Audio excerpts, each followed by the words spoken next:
Hey everyone, welcome to the channel. Today I want to walk you through a song that's a little bit different than what I normally write. It's got a little bit of elements here and there, but basically I got some briefs for some kind of, sports style, behind the scenes music. And I didn't really ask for like singing and rapping, and I was like, I don't know if I'm really comfortable doing that at this point. But I was like, I'd love to write something that was kind of like I follow the Toronto Raptors, and they have like behind the scenes. It's called Open Gym. And a lot of times there's this kind of like really awesome music in the background, great beat, but it's not like obnoxious and in your face. It just kind of like adds to the conversation that's happening on the screen. So I basically wrote this, and I thought I'd walk you guys through it. So let me start it up.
Okay, so that's the track. It wasn't quite what they were asking for, but I was like, oh, I kind of like this song, so I kept writing it.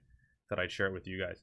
Basically, at the bottom here, I've got my general kind of FX. I've got it labeled here as some kind of downers or big booms kind of thing. Some whoosh hits. And then I've got a couple of risers you can see right here. So for now, I'm just going to leave that bottom part open because that's just basically all that's going on down there. We've got a couple of pads that are happening in the middle, but we'll start from the very beginning. So we've got here, this is a piano from Detonator Rage, which let me turn off all the effects first, except for the reverb. This is what it sounds like. It's a nice sound. I had that in my template just because I thought it was really nice. What I also added was, so I EQ'd it so that it sounds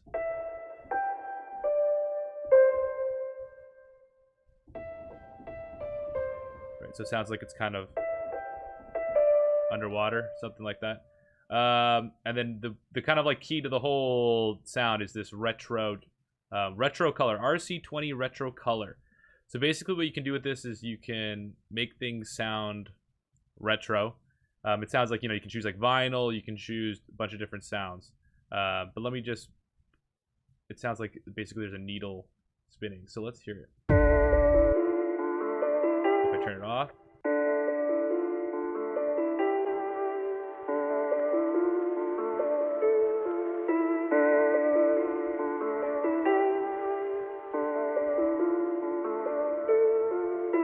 And that basically just plays throughout the whole song.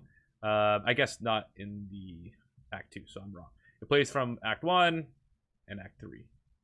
So let's okay, so what happens after that? So we got the intro, then the beat comes in, as one does. And this is just I think this is Detonator Warzone. nothing crazy. If anything, I've actually, every time I listen to this song, I'm like, oh, I could have done this, I could have done that. I could have been a little, you know, a little more ambitious with the drums. But sometimes less is more with these things, especially when it's trying to be like music in the background. So that just basically plays throughout the whole song. Now, the reason why I have two of these pianos, it's the same piano twice. I just had this one EQ'd, as you can see here, like I mentioned before, differently than I had this one EQ'd. So when it comes back in, it's just less underwhelming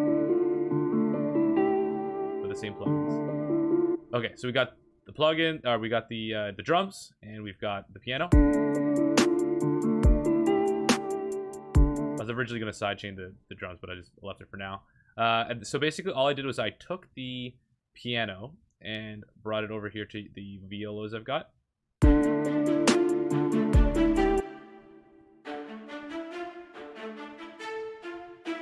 And I really think that's kind of like, because this intro here kind of sounds like someone's about to start rapping, basically. But these strings kind of like bring it out in a great way that it just sounds like the sound I usually hear when I watch these behind the scenes videos of like sports teams. So all together, we got this now.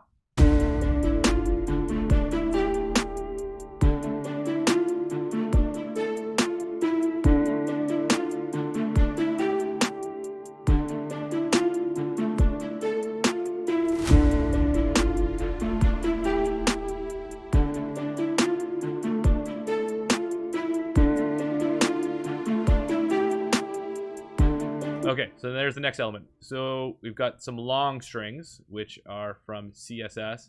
I've been trying to work on my string rating because I feel like I'm not very good at it, unfortunately. I always find it annoying to try and get them in time. They're really heavy on the computer, so like they always bog everything down. But they're super important to music in general, so I'm trying to work on it. So basically, I just had these two little sounds come in. It's just kind of like a da-da. I think they're in the same octave, which, yeah, it looks like they're in the same octave. So it's the cellos and the violas. So yeah, that's basically the intro. Then I was kind of like looking at some of the briefs that they had, and I was trying to get the like things that are like comparative. And I was like, well, there's usually something in the middle to break up the two sections. Because I can't have that da da da da da da da da playing the whole 2 minutes, 3 minutes. That'll just be so repetitive, even if I just do all these crazy things. So I thought of a little piano part that breaks it up. So we got this one bar gap, which I think I have a little downer right here. So we'll listen from here, and then I'll explain it as we go. So this is the riser.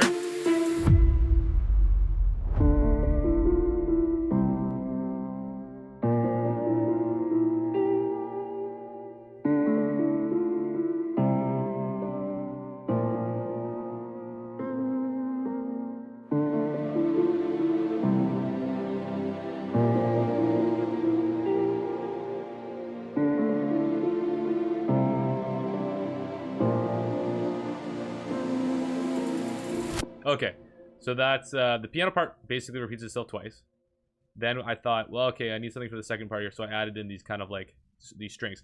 The feel of the song is, I wouldn't say it's sad necessarily. It's kind of like melancholy. Like I don't feel great listening to it, but like I feel like, okay, this is a cool song. So let me just play the strings here for you.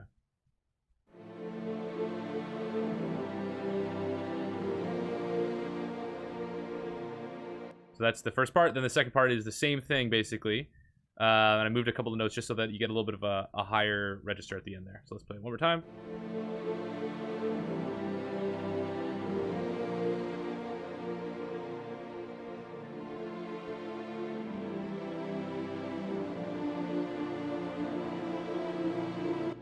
So the big problem I always have, like I said, the timing, but specifically the modulation, making the strings sound kind of somewhat realistic. So I kind of make this go in and then down and then raise up because it's going into that third act there. So let's take it from here.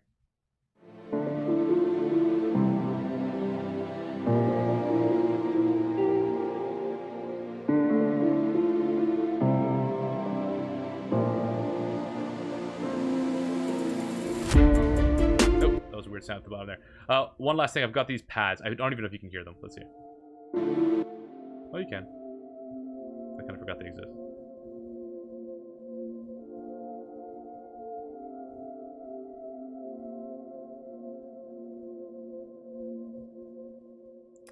And so with the strings, I guess they sound kind of nice.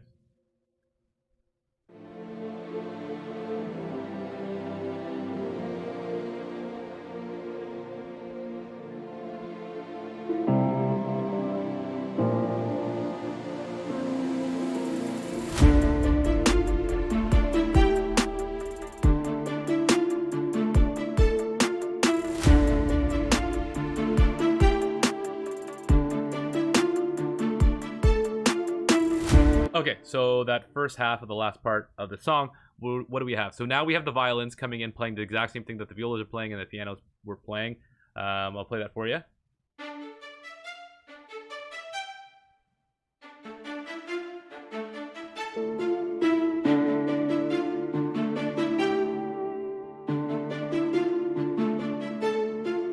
Just gives you something different to hear. It's like in a higher octave.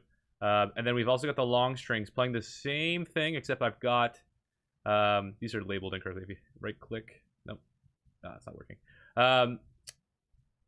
These are supposed to be violins. You can see I've got a bunch of things frozen. This whole session was acting weird when I pulled up all these strings. But basically, instead of just having these two notes or these two instruments, we have three now. So let's hear those on their own.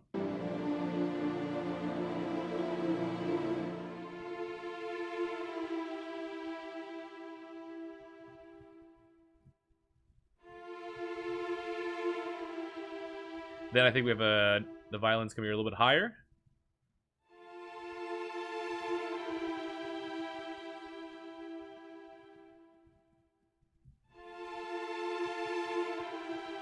So that's for the rest of the song. Really not that much going on. The only other element that changes or is added is we have this pulse. I don't know if it was supposed to be a pulse, but it's a synthesizer. Spire. So it's called, I don't know how to pronounce that, Nibius 6. And all that is giving us kind of like this pulse feeling. And if you were paying attention during when I introduced the song, I turned it down a little bit because I thought it was maybe a little too loud.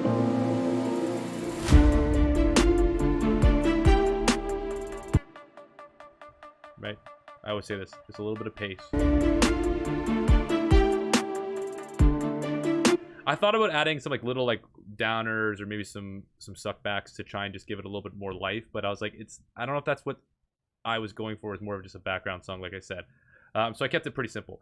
Otherwise, the only things we have to talk about are the strings here and the ending and the percussion. So the percussion at the start, I'll play it again.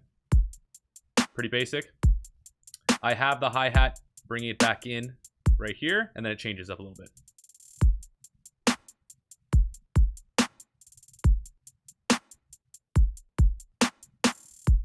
So you can hear the hi-hats changed. It's a little more complicated. The kick is not just like dum, da, dum, da. Now it's dum, da, dum, dum.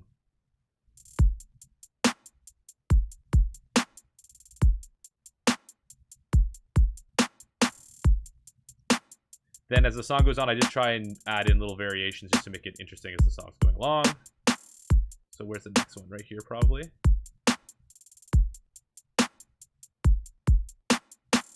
Oh, no, it's the same. Right here, I know there's something different.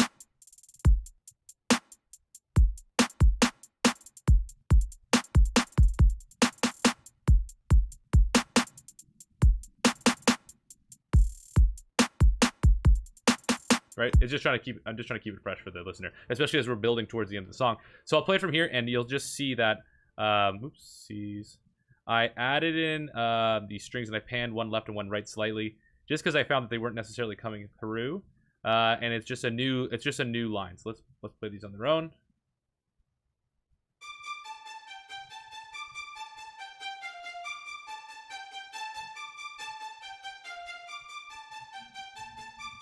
Right? So that's just kind of bringing us towards the end. So let's play it from here with everything playing.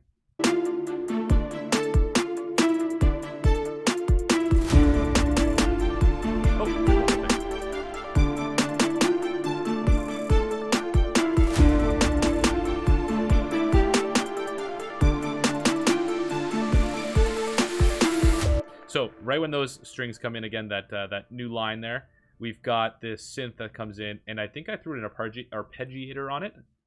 Totally. So just over and over again. Just a new flavor. If anything, maybe I should have done, maybe like EQ'd it so that it moves a little bit. I'll just show you what I mean. I should have maybe considered this for the real song. It didn't pop in my head at the time. Sometimes you have deadlines, or I didn't have a deadline, but I wanted to finish the song. So let's see. Could have done something like that, just to keep it a little fresher. But otherwise, it still sounds cool. Right? And I didn't want it to be too obnoxious, so I think I played around with the volume a couple times. And then let's go right to the ending, and I'll show you what I did here.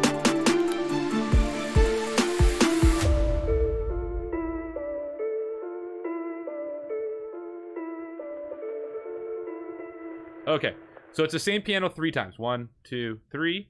What I did was I took... What did I do here? Okay. So you can see it's the original piano that we had that had kind of like that underwater sound I was saying. So I took the last... I think it's the last bar here. Let's see.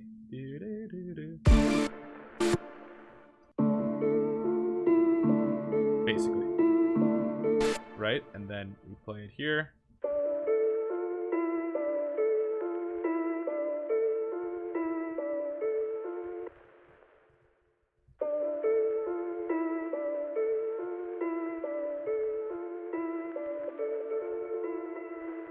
So the last one is the same as the second one here, or the first, I guess, depending on how you want to look at it. The original sound. But I played, I added this bus 2 here is a delay. So I just add a bunch of delay so that it kind of just like, it almost feels like it's tripping over itself. Just because I thought it was a cool way to end the song. Let's hear it one more time.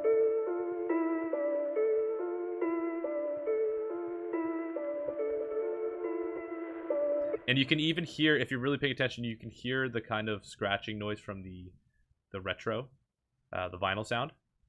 And I think that's it. Like, it's a short and sweet one, really. How long have I gone on here? Not even 20 minutes. Perfect. Yeah, that's the song.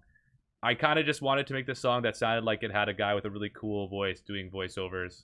You know, I'll do my best here. The Toronto Raptors are heading north, but it's only one team in mind. I don't know why they've headed north, because they're already in the north, but whatever. They're 5-0 in their last 4. The math doesn't add up there either, but you get the idea. It's just kind of a cool track to play along with people dunking on people's faces. So anyways, thanks for checking out the channel. Hopefully have more in the future. Have a good day. See you now.